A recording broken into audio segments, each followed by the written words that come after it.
Before we begin with today's market analysis, I would like to mention our new channel membership options.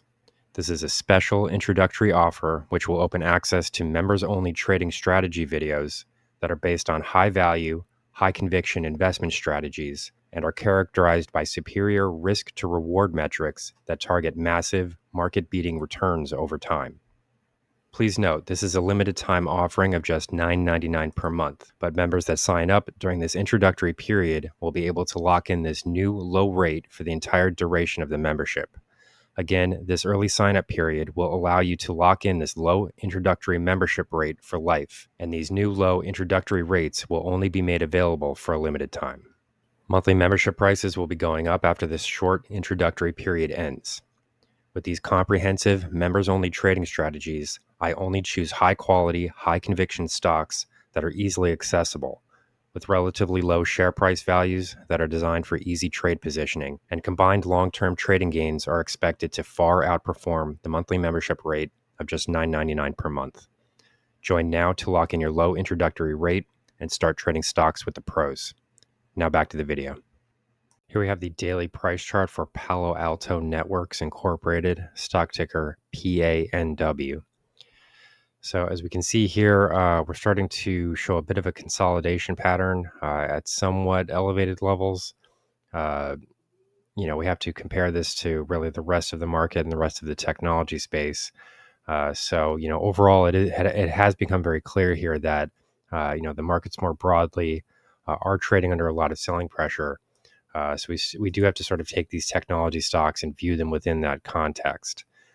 So currently, what we can see here, if we're looking at the this dominant downward price move, is coming in from this would be the February 9 highs, which came in at 380.84, and then extending these to the really near term price lows, which came in during the February 21 trading session. With lows hitting 260.09. As we can see here, this was a very short period of time. It was a substantial price move to the downside quite quickly. There was a large gap that occurred when this happened. Generally, when you see these types of price movements, the first thing that you have to start considering is what happens to all of these market orders that were just skipped over in this process. Most of those orders, don't just disappear. Some of them do. Some of them will expire. Some of them might be removed. But for the most part, the market is a large place, and there are many active orders in the market.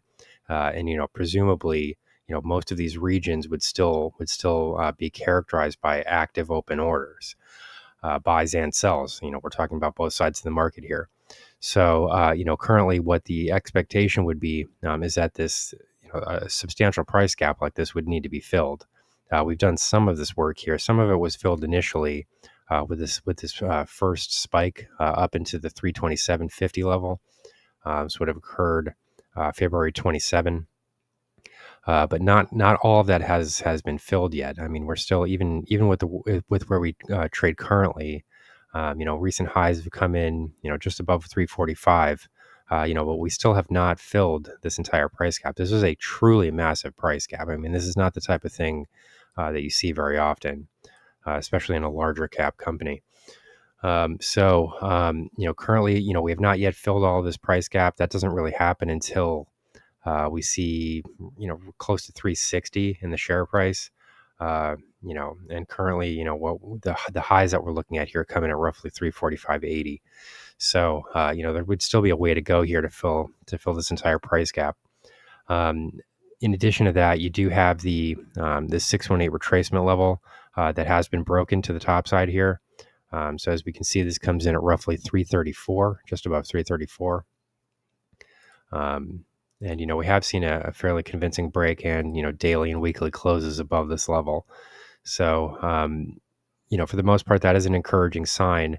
But we do need to make sure that support levels are maintained in the 318.70 region. If we see a break below there, the risk that you start to run at that point is the fact that you're now running back into this exponential moving average cluster. When that occurs, it can be very difficult to move out of the exponential moving average cluster. Prices will sort of ping pong, trade back and forth, bounce back and forth between these exponential moving averages, and it can become quite difficult to get out of it. It almost forms its own trading range in many cases.